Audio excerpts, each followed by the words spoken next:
एक बहुत ही हरा भरा और खूबसूरत जंगल था। उस जंगल में टुनी चिड़िया पेड़ पर रहती थी। टुनी चिड़िया ने कुछ ही दिनों पहले 2 अंडे दिए थे। टुनी चिड़िया के सामने वाले पेड़ पर कालू कौवा भी रहता था।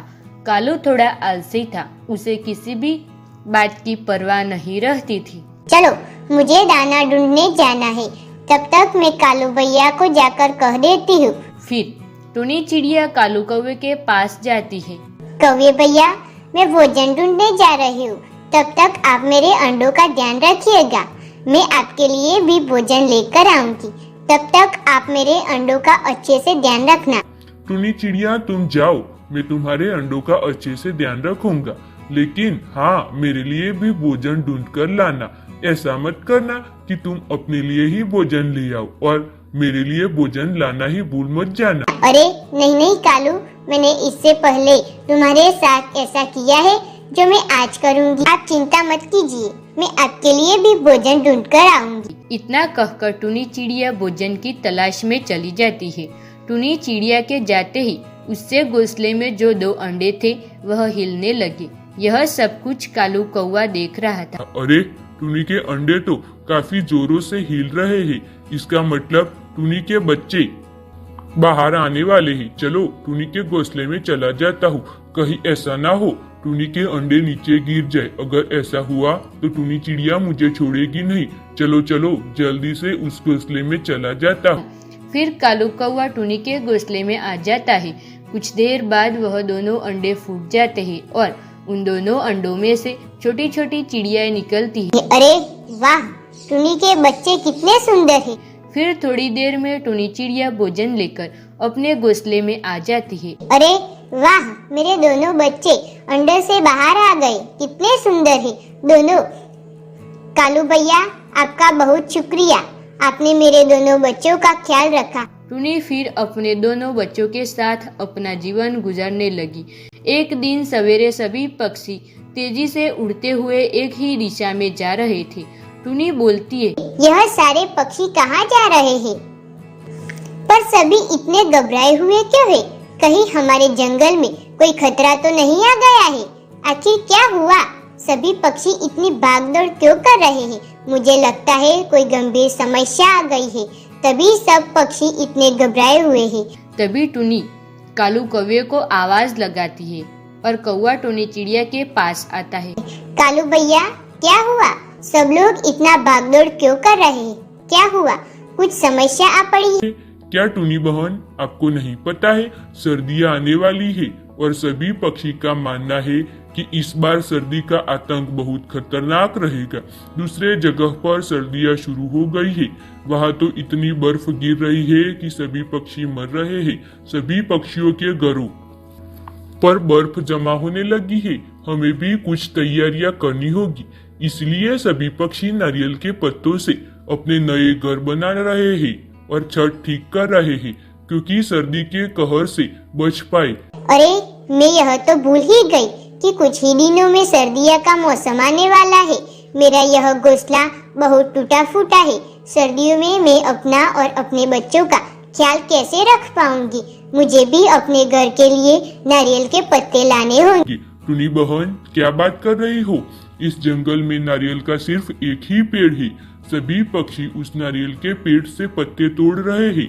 इससे पहले कि उस पेड़ के सारे पत्ते खत्म हो जाए, तुम तुरंत जाकर अपने लिए नारियल के पत्ते तोड़ लाओ। हाँ हाँ कालू भैया, आप सही कह रहे हैं। मैं अभी जाकर अपने घर के लिए नारियल के पत्ते तोड़कर आती हूँ। टुनी बहन, यहाँ से कोसों दूर तक कोई नारियल का पेड़ नहीं है। अगर हमारा छत अच्छा होगा तभी हम ठंड से बच पाएंगे। टुनी, तुम तुरंत जाओ और अपने घर के लिए नारियल के पत्ते ले आओ। टुनी चिड़िया फौरन उठते हुए उस नारियल के पेड़ के पास जाती है, लेकिन उस नारियल के पेड़ पर पहले से ही कई सारे पक्षी पत्ते तोड़ने में लगे हैं। अरे कबूतर भाई, मुझे अपने घर के लिए कुछ पत्ते लेने दीजिए। अरे टुनी, हम यहाँ बहुत समय से लाइन लगाकर खड़े हैं। तुम अभी अभी आई हो और तुम्हें पत्ते चाहिए? भागो यहाँ से। पहले हम सब पेड़ से पत्ते तोड़ेंगे। जब हम पत्ते तोड़ लेंगे उसके बाद तुम पत्ते तोड़ने आना।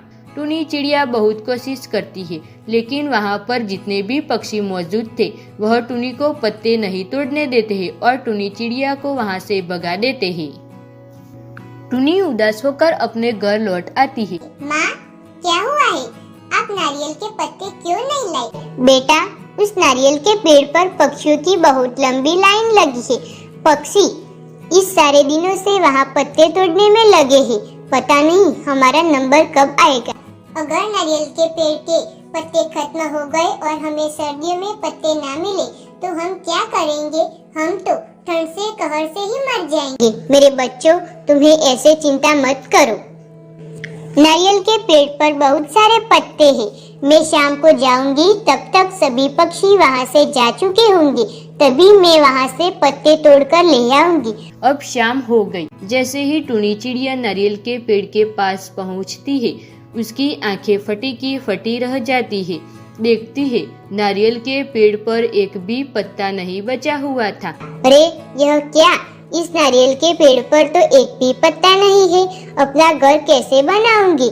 सर्दियों से अपने बच्चों को कैसे बचाऊंगी? टुनी चिड़िया रोते रोते अपने घर लौट आती है। क्या हुआ माँ?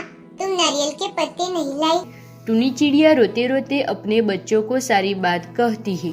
यह बात सुनकर टुनी के दोनों बच्चे बहुत रोने लगते हैं। माँ, अब हम सर्दी में क्या करेंगे? अगर ठंड में हमारा घर ऐसा ही रहा तो हम ठंड के कहर से मर जाएंगे।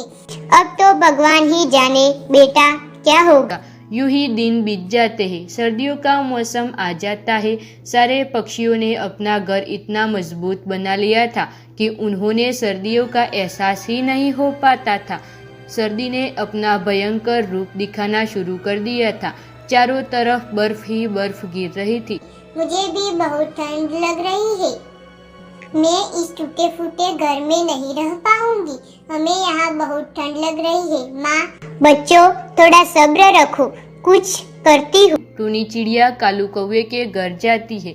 कालू भैया दरवाजा खोलो। अरे अरे, क्या हुआ टुनी बहन? इतनी ठंड में तुम यहाँ क्या कर रही हो? कालू भैया, क्या आप मुझे और मेरे बच्चों को अपने घर में पनाह दे सकते हैं?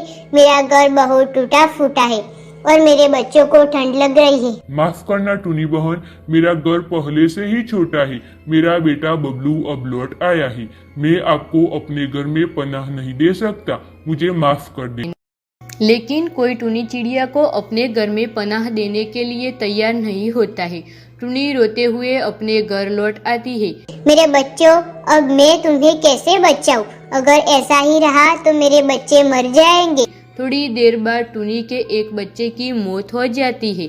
यह देखकर टुनी बहुत रोने लगती है और उदास हो जाती है और वहां से निकल जाती है। ठंड का कहर इतना बढ़ गया था कि इतनी ठंड में कोई भी पक्षी जिंदा नहीं रह पाता था। टुनी बेचारी परेशान थी। टुनी बेचारी परेशान होकर इधर से उधर घूमती रहती है। बस उसे एक रात की पनाह चाहिए थी। माँ, मुझे लगता है मैं भी अब नहीं बच पाऊंगा।